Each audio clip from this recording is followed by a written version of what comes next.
Hey, salut tout le monde, j'espère que vous allez bien. Aujourd'hui on se retrouve pour un tag écriture et ça va être du coup par rapport à mon écriture et évidemment j'ai sorti de jolies boucles d'oreilles plumes. D'ailleurs il y a une époque j'adorais les mettre, je sais pas pourquoi je les mets plus d'ailleurs. Mais voilà, en référence avec mon écriture bien sûr. Pour ça j'adore ces boucles d'oreilles. Enfin bref, on n'est pas là pour, pour les bijoux et que sais-je. Donc du coup ça va être une vidéo un tag écriture que j'ai beaucoup aimé, que j'ai vu sur YouTube, que je l'ai vu sur la chaîne Crystal About, donc je vais essayer de vous mettre le lien en description, comme ça vous pouvez facilement la retrouver. Et aujourd'hui j'ai décidé que tiens, ça va être mon tour, donc c'est parti. Alors, pour ceux qui ne savent pas ce que c'est que ce tag écriture, donc c'est un tag écriture du coup qui parle forcément d'écriture. Et il y a 13, non 15 je crois c'est ça. Oui voilà, il y a 15 thèmes. Et je vous dis à chaque fois, du coup, combien il y a de thèmes et tout. Donc désolé si vous allez voir mon truc, du coup, parce que cette vidéo ne peut pas être improvisée, hein, vraiment. Donc on commence en numéro 1, du coup on a Backstory. Donc Backstory, quand et pourquoi as-tu commencé à écrire? Quel âge avais-tu? Dans quel genre as-tu commencé à écrire?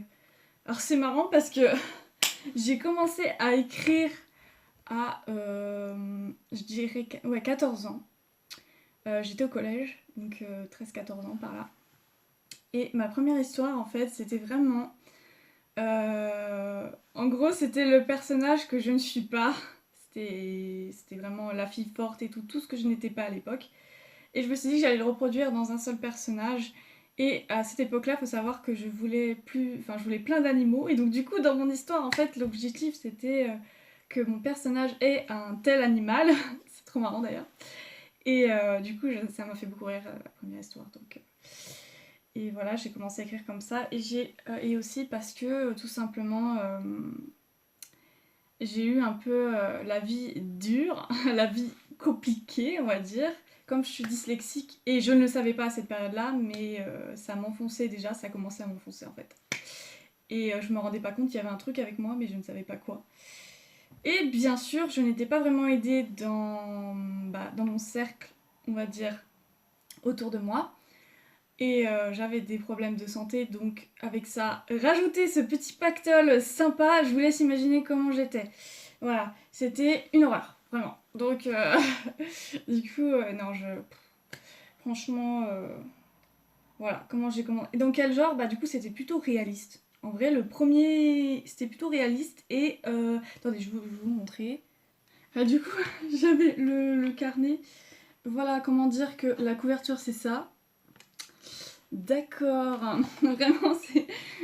Et en gros l'objectif c'est qu'elle ait un lapin en gros. C'était ça l'objectif dans l'histoire en gros, c'était ça.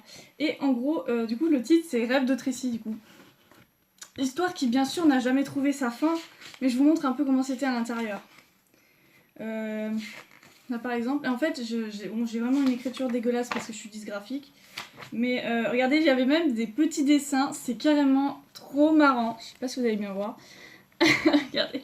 En fait, mes premiers dessins, ça ressemblait un peu à ce que je lisais. Et je retranscrivais un peu toutes les émotions que je ne pouvais pas retranscrire à l'époque.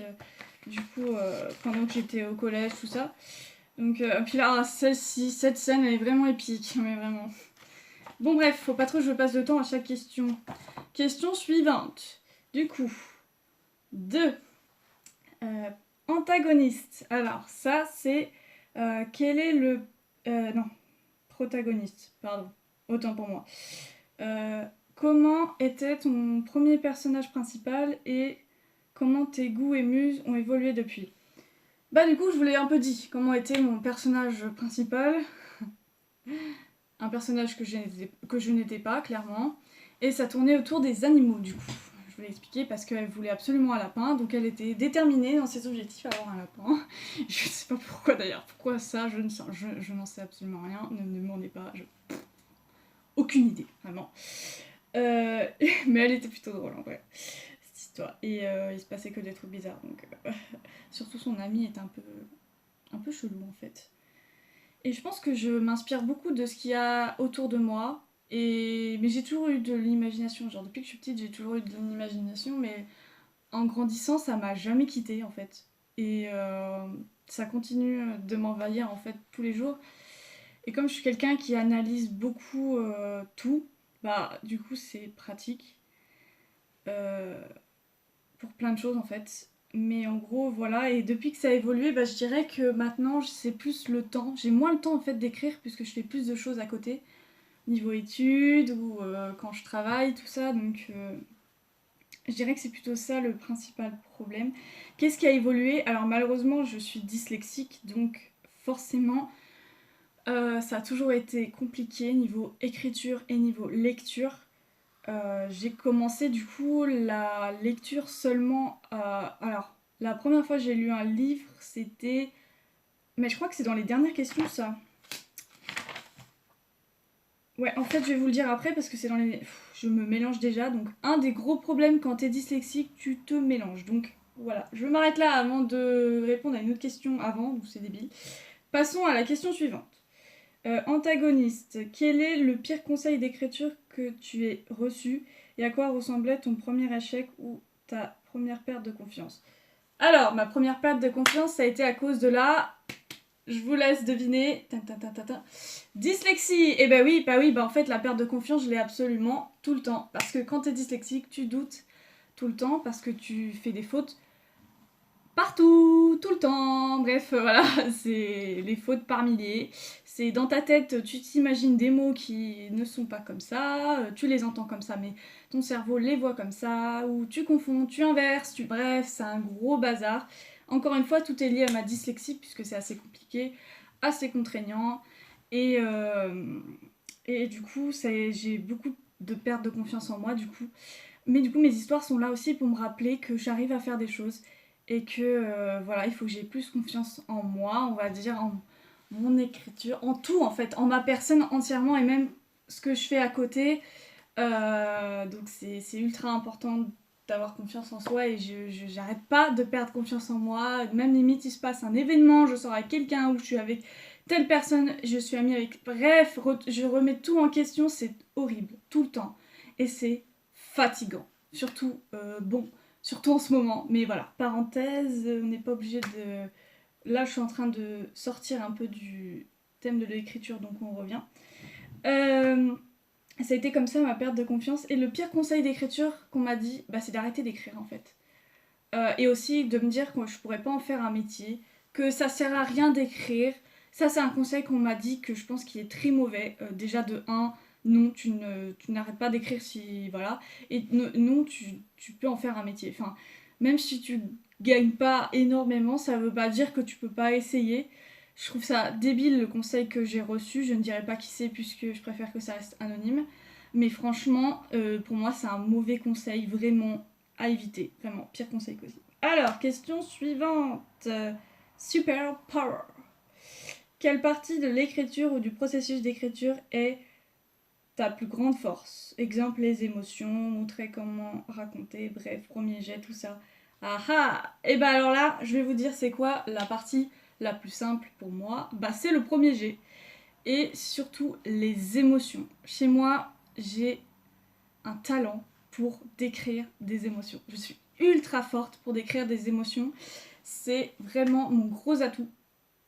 Et voilà, ça a été ça, principalement les émotions. Et aussi un peu les thèmes un peu originaux comme genre des fois je fais sortir des trucs à des personnages un peu what the fuck et j'ai beaucoup d'humour aussi. Je pense que ça fait partie de moi, de mon entourage ou de ma vie en globalement, mais en tout cas j'adore jouer sur l'humour et sur la douceur, sur les choses un peu doudou, vraiment je suis dans le très mignon, la mini-attitude possible.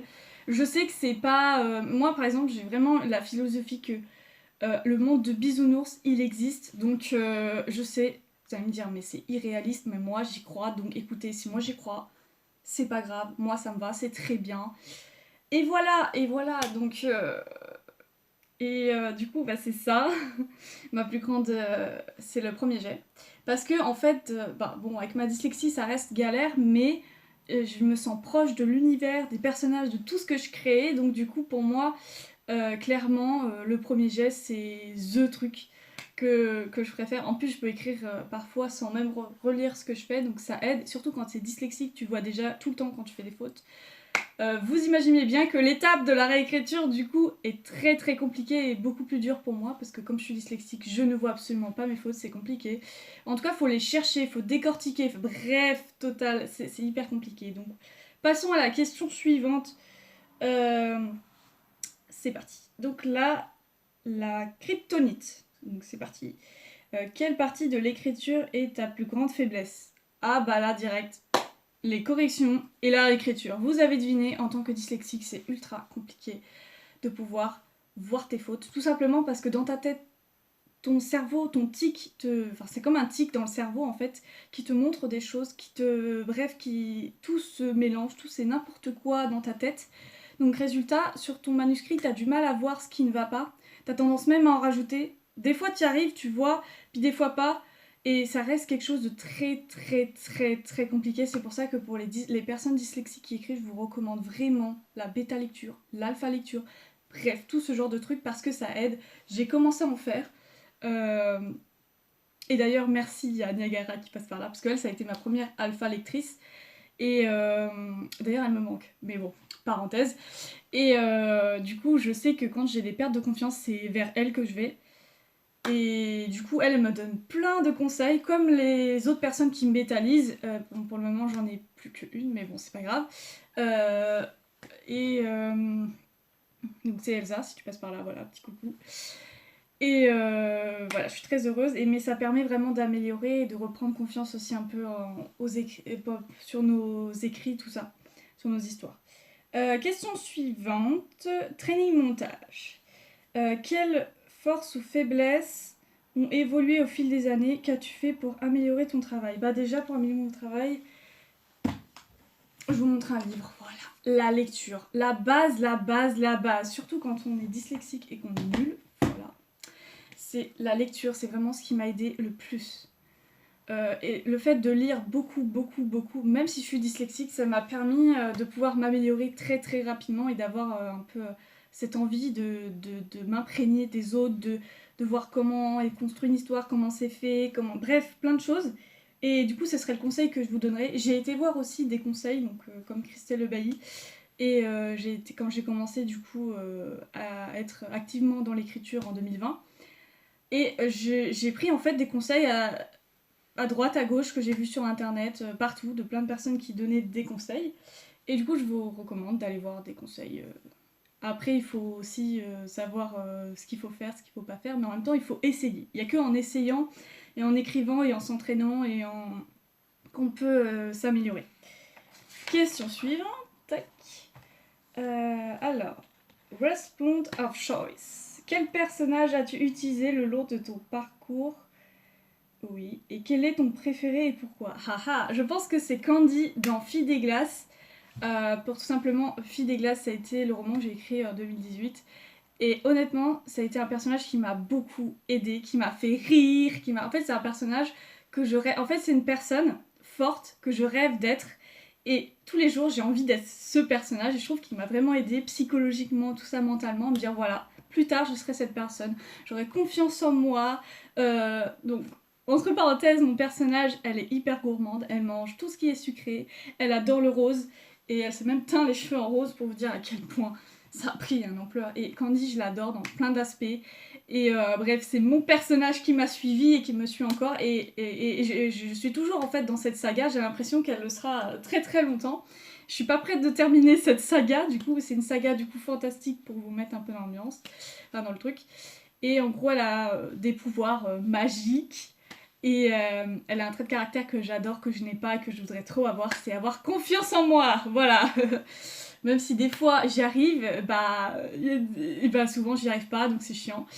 Mais là j'y arrive de plus en plus, donc comme quoi avec le temps, on arrive à faire des choses, voilà. Et du coup, question suivante.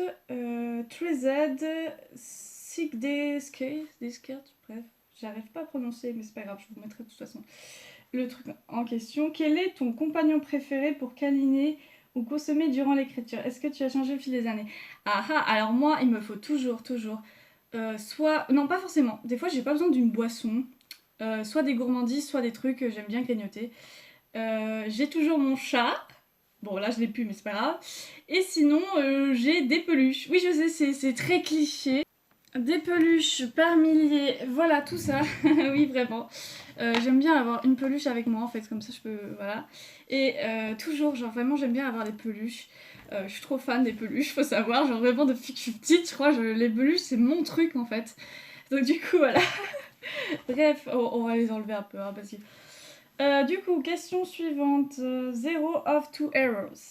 Quand as-tu commencé l'écriture? Quel niveau de succès pensais-tu avoir? Est-ce que là où tu en as actuellement, sur la voie de cet objectif, sinon comment ton rêve a évolué au fil des ans? Alors là, je vous avoue, c'est flou. Effectivement, je pensais devenir célèbre. Au début, c'est ce qui m'intéressait. Finalement, avec le temps, ça ne m'intéresse absolument pas. Et niveau écriture, le seul truc que je voulais, c'était de me faire publier un jour en maison d'édition. Est-ce que ce rêve a évolué? Je veux toujours atteindre cet objectif, mais j'en suis très loin. Et surtout, j'ai encore envie de m'améliorer, donc j'écris, et pour le moment, j'arrive à peine à faire de la réécriture. Il faut savoir que j'ai fait un peu de la réécriture, mais j'arrive toujours pas à maîtriser ce truc, parce que, encore une fois, dyslexie et plein de choses, et pas le temps, et bref, tout le reste, quoi.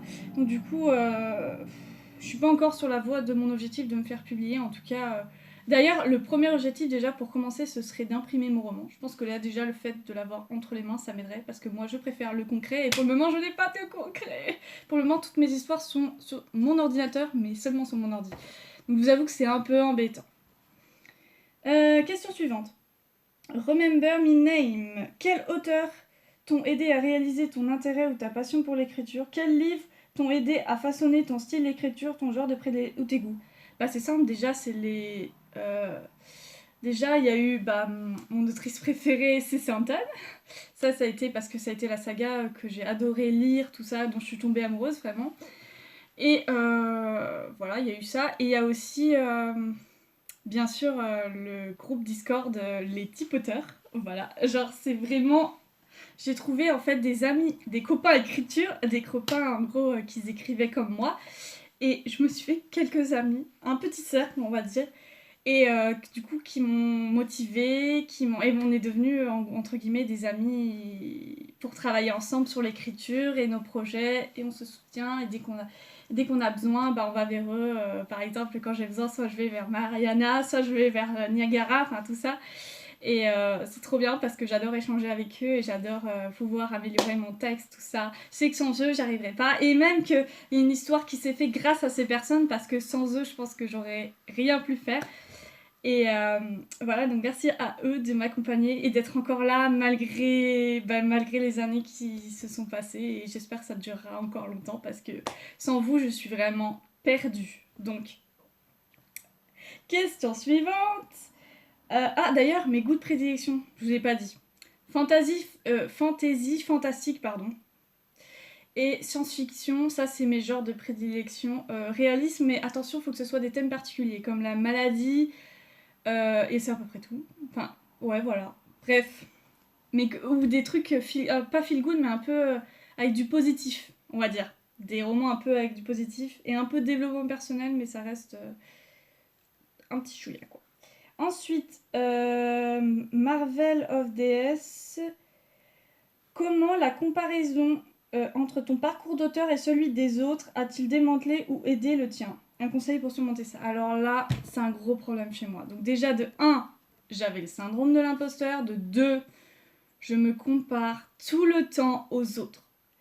La société, je trouve, déjà me compare bien assez. Quand je travaille, on me comparait. Quand j'allais en cours, les élèves, les professeurs me comparaient. La comparaison est partout, c'est insupportable. Insupportable, je vous le dis. C'est le truc qui vraiment m'enfonce le plus dans ma vie.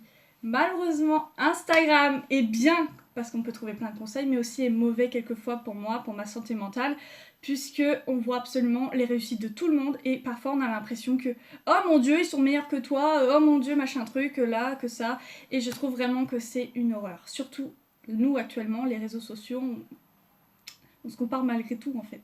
Il suffit que tu ouvres l'application, tu vas sur un truc, tu sois pas dans le bon mood, t'es là en mode mais purée, mais il a fait ça, voilà regarde-moi ce que j'ai fait, franchement c'est abusé, en plus je suis dyslexique. Le problème quand t'es dyslexique, t'as l'impression d'être nul déjà tout le temps. Ok, déjà c'est un principe, c'est un fait. Et mais en fait non, t'es pas nul, t'es juste que t'as ce problème, t'as ce handicap, mais ça veut pas dire que t'es pas capable de faire les choses et tout. Donc je dirais, un conseil que je donnerais du coup, être déterminé dans ce que vous êtes et dans ce que vous faites et ne rien lâcher. Vraiment, ne lâchez rien. Ça, c'est le conseil que je donnerais. 12. The obligatory of love interest. En repensant à tes premiers projets, quel genre as-tu appris à aimer et à détester? Bon, là, ça reprend un peu ce que j'avais dit, mais du coup, j'ai toujours aimé l'imaginaire, donc tout ce qui est magique, j'adore en fait, et ça ne changera pas. Et mes premiers écrits, ouais, bah un peu de nostalgie, parce qu'à chaque fois que j'écris une histoire, en fait, j'ai l'impression que je mets des bouts de moi, et je me vois, c'est un peu comme si je voyais mon parcours, et un peu de moi, et comment j'ai grandi, alors c'est marrant de pouvoir retrouver comment j'étais avant et tout. Et bon, bien sûr, dans certaines, c'est subtil. Il n'y a que toi qui vois, parce que à chaque fois que tu écris une histoire, il y a un peu de toi dans tout ce que tu écris. Et du coup, je me dis qu'à chaque fois que je reviens dans les histoires, je suis là, ah mon dieu, mais c'est vrai et tout. Et c'est trop, t'es dans une nostalgie, c'est trop chouchou, ça fait chaud au cœur en fait, vraiment. Tu vois ce que t'as fait et ton parcours, et juste c'est trop bien quoi. Et ça m'arrive souvent d'ailleurs de relire mes histoires juste pour voir un peu ce que j'ai réussi à faire, et voilà, et voir que j'arrive à faire des choses en fait. Ça m'aide énormément, donc voilà. 13. Archenemise, excusez-moi, j'arrive pas à bien prononcer. Quelles sont les excuses les plus courantes que tu te donnes à toi-même ou les forces extérieures que tu as surmontées pour t'empêcher ou t'ont empêché d'écrire ou détruire ta confiance? Ah bah la comparaison et les autres. Malheureusement, c'est ça mon principal problème, et la dyslexie du coup, parce que effectivement, je suis déjà pas mal enfoncée en fait à cause d'elle. Je suis assez souvent, je me prends en fait, c'est comme si je me prenais des murs sur murs, et d'ailleurs c'est pour ça que j'ai du mal à la réécriture, parce que justement là je me prends mur sur mur et c'est un peu compliqué du coup. Mais oui, voilà, malheureusement c'est ça à dire, c'est Instagram principalement, moi qui, et aussi la société autour de moi en fait. Toutes les personnes qui me comparent en fait. Toutes les personnes qui me disent que voilà pourquoi t'es pas comme ça, pourquoi tu fais ça, qui remettent un peu en ce que je fais, comment je travaille, comment je fais les choses, qui un peu, voilà. On a le droit, c'est important de recevoir des critiques ou pour pouvoir avancer, tout ça. Mais le problème, c'est que personne ne comprend vraiment ma sensibilité. C'est principalement ça le problème, parce que je suis hypersensible et du coup, je suis très, très, très fragile. Il suffit qu'on me dise un truc négatif et parfois, je plonge dans une espèce de grosse déprime. Et pour en sortir, ultra compliqué. Voilà, et ça, c'est un de mes problèmes. Je suis trop fragile. Mais il faut le dire, je suis fragile en fait. Je suis une boule de cristal qu'on peut casser vraiment à tout moment et c'est un peu compliqué. Et je ne sais pas si c'est parce que je suis dyslexique ou quoi, mais en tout cas, c'est mon trait de caractère qui fait que voilà. Je suis un nounours, quoi, en gros. Un nounours. Ceci. Voilà, ceci. Du coup, 14e question. Super-héros name. Alors, comment as-tu commencé? As-tu pensé à utiliser un nom de plume? Si tu utilises un nom de plume actuellement, pourquoi en avoir choisi un? Sinon, pourquoi as-tu pris ton vrai nom? Alors moi, j'ai pris mon vrai nom pour la simple et bonne raison que je veux que les gens qui m'ont connu dans ma vie, dès qu'ils vont voir le livre en librairie, ils vont se dire « Ah, cette personne, je la connais. Mais non, c'est pas possible. Comment a-t-elle fait ?» Donc toutes les personnes qui m'ont vu, qui m'ont rencontré, qui m'ont aimé ou pas, ou qui m'ont enfoncé, qui m'ont dit des choses, ou que, bref, ou des professeurs, ou des gens avec qui j'ai travaillé, qui tombent par hasard en librairie sur mon livre et qui se disent « Oh purée !» Et je la connais. Et voilà, que je montre un peu au monde que voilà, je sais faire des choses, même si c'est un peu... voilà, puis il y a toutes les personnes qui m'ont dit que j'y arriverais jamais dans la vie, ou que je n'arriverai jamais au bac, ou que j'arrivais jamais à faire quelque chose d'intéressant dans ma vie, et ben voilà, vous prouvez à cette personne que si, je peux le faire. Et que voilà, ils l'auront sous les yeux, et ils seront assez surpris que non, je n'ai pas tout laissé tomber, et que j'étais déterminée dans mes objectifs. Donc voilà, ça c'est le principal je veux qu'on me reconnaisse, en fait. Même ma famille, je veux absolument que tout le monde me reconnaisse, tous les gens qui m'ont connue dans ma vie, je veux qu'ils me reconnaissent. Donc c'est pour ça que j'ai décidé de garder mon...